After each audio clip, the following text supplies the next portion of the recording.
Investigative journalist Sarah Carter from Circa News will join us in just a minute. Now she, along with her colleague John Solomon, they have confirmed the existence of, in fact, a FISA court warrant order granted in October of 2016, just weeks before the general election, to monitor Trump Tower in there, a computer server that was right inside there.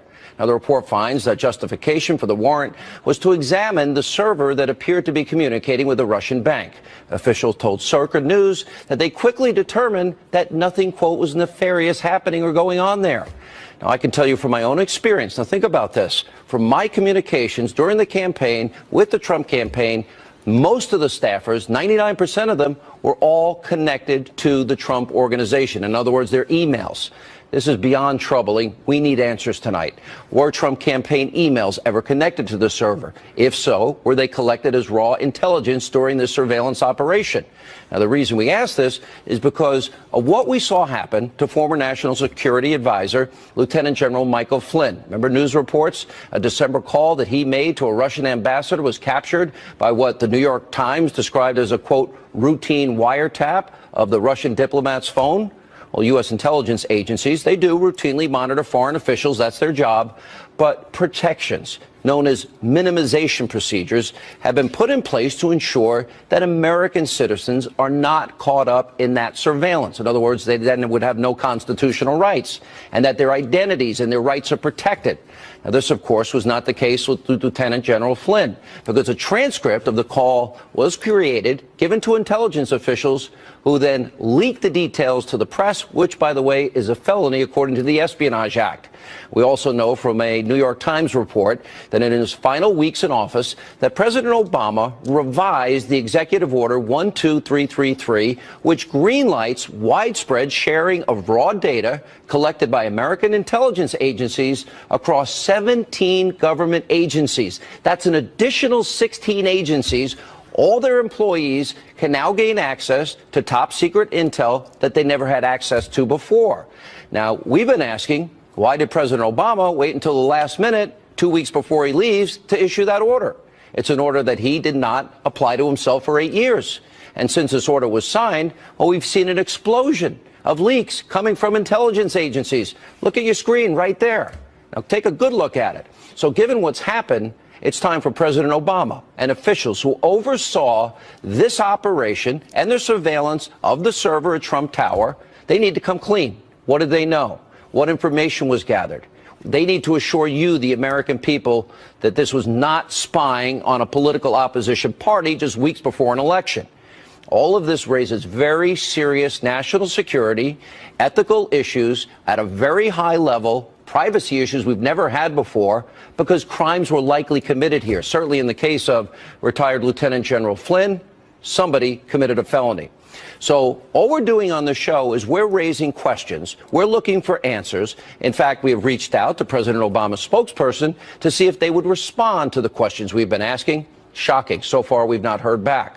Also tonight, WikiLeaks has released thousands of documents and is making very serious allegations about CIA spying capabilities and techniques.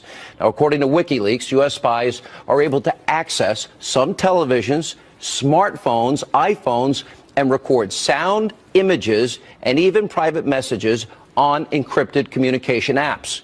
Now, WikiLeaks is also alleging that the CIA has the ability to make it appear that its cyber activity was conducted by foreign governments, say like Russia, or hackers. Now, the group explained further in a press release. They said, quote, the CIA's Remote Devices Branch Umbrage Group collects and maintains a substantial library of attack techniques stolen from malware produced in other states, including the Russian Federation. And with Umbrage and related projects, the CIA can not only increase its total number of attack types, but also misdirect the attribution by leaving behind these, quote, fingerprints of the groups that the attack techniques were stolen from. In other words, they can make it seem like it's the Russians and it's them. Now, the power and capabilities of American intelligence agencies are profound, and they are extensive. And if all of this is true, what that means is a possibility that an operative working on behalf of the former president and other left-wing activists are trying to sabotage, delegitimize President Donald Trump.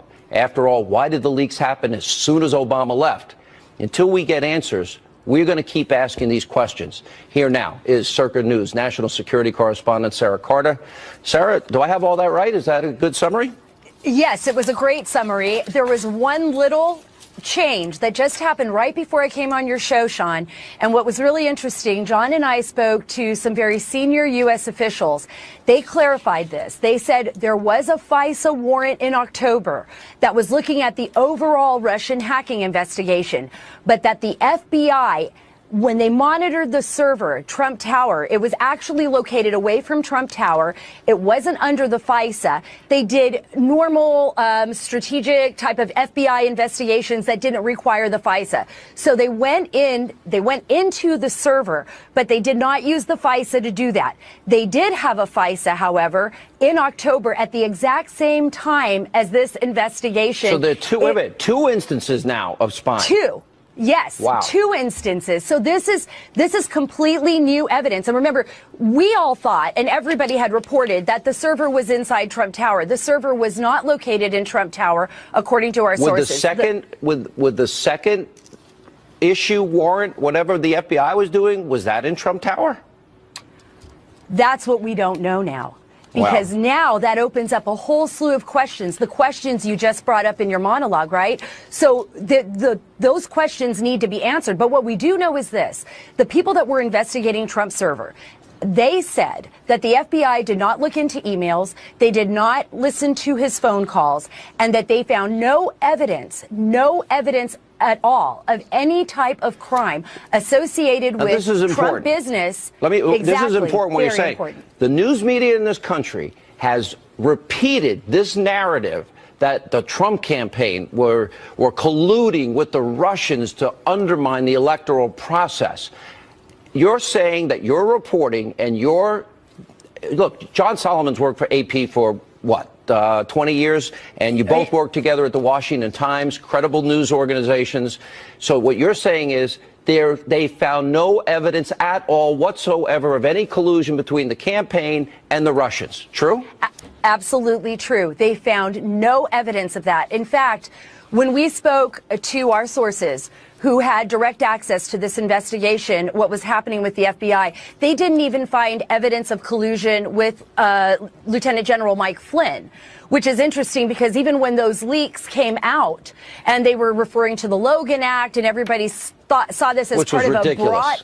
Yeah, they thought this was part of the original investigation into Russian hacking and now President Trump. It wasn't. It was completely different. It was a completely separate incident, and the leak came out anyways. It was monitoring of Russian assets. And that would be a felony as defined by the Espionage Act, as I understand it? That is absolutely correct. And as you know, the Inspector General at the DOJ is now investigating both the FBI and the Department of Justice. Very important. I want to stay on this story because we only have limited time. There's too much information in your piece and your new discovery. So you have confirmed that the FBI found no evidence of any collusion whatsoever. Nothing.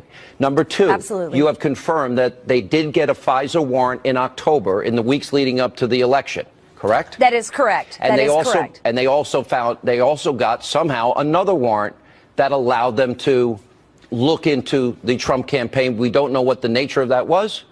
We think it had to do with the banks in Russia, that they were looking at connections between then President Trump and the banks in Russia, both which are Alpha Bank and SVB Bank. But we're not 100% certain on that. What we don't know is who was connected to that FISA.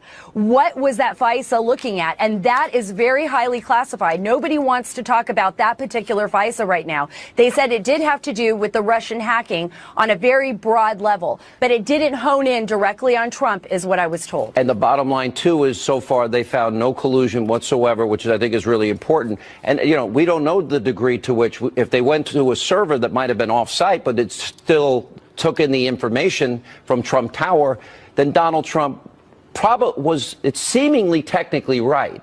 The New York Times used the term wiretapping. Now they're backtracking. But everybody in the media has called Donald Trump a liar when he sent out a tweet about President Obama being involved. Well, certainly it's his administration. And maybe, I don't know exactly how you call a wiretap. Does it have to be a phone call? If the government's looking into one server, can't you say they were tapping into it? Because that's how I would define it. Yeah, exactly. I mean, these are semantics, right? This is how people are using words. There is a distinction between a FISA and then a wiretapping, but they did tap. I mean, they were looking. They were into investigating the president in the weeks leading up to the election, and you're saying there were 2 warrants, one FISA, one non-FISA. Correct. Okay, so now did they find anything at all? Anything at all? According to the sources that we spoke with, they did not find any evidence that would lead to any kind of criminal prosecution of anyone on the Trump team. And that is what we were told. So basically, you're told by people that he's totally exonerated. This whole Russian narrative the media's been running with has been a lie. It's been untrue. And that they've known it for some time and they never told us. Well, to some extent, yes. That's pretty scary. Now, one other thing, because I think this is very important. As it relates to who knew what, when, and where, the president made a very clever statement. He said, well, I didn't order, nor did anyone in the White House order the FISA investigation. But that's not an acknowledgement. Did he know? Did Ben Rhodes know? Did Loretta Lynch sign off on it? Did Valerie Jarrett know about this? Did Dan Pfeiffer? In the middle of a campaign, you have a sitting president with the power of the intelligence community looking into an opposition candidate in the weeks leading up to an election? Does that seem like something that is appropriate? Were there lies told to gather that FISA approval? Do we know if there was an attempt to get one in June, for example? Well, what we know is that, according to our sources, there was really no attempt to get one in June. Now, that's what they said. We don't know that for fact yet. But what we do know is that in October, it was very interesting. Harry Reid came out and said, you know, there's going to be some explosive Hillary Clinton tweeted it out a week before the election. Hillary Clinton tweeted that out. So people were getting a whiff of this, and we believe that people were briefed on this.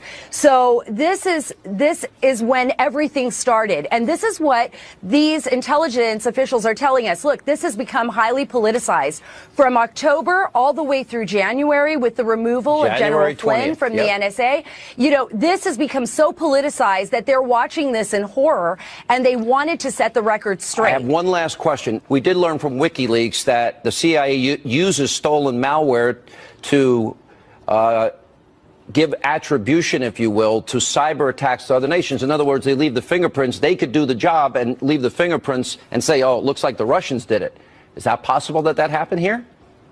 I mean, that's something that we have to investigate. I have no evidence of that, but they are capable. They are capable, and so are other intelligence agencies. Thank you for your great work. We're going to continue to follow this, get these questions answered. You know, so are there deep state Obama holdover operatives working behind the scenes to try and undermine the Trump administration? Former Speaker of the House, Newt Gingrich, weighs in, and later tonight. We actually ran on a repeal and replace plan. That's what this is, the repeal and replace plan we ran on. Now I am intent on making sure that we fulfill our promises.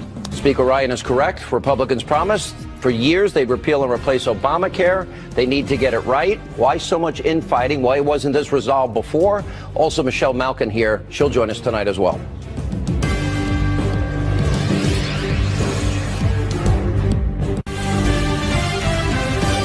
Welcome back to Hannity. Now, we've been questioning on this program if there are deep state Obama holdover operatives trying to delegitimize the commander-in-chief. Now, we're not going to stop asking questions. And joining us now with reaction.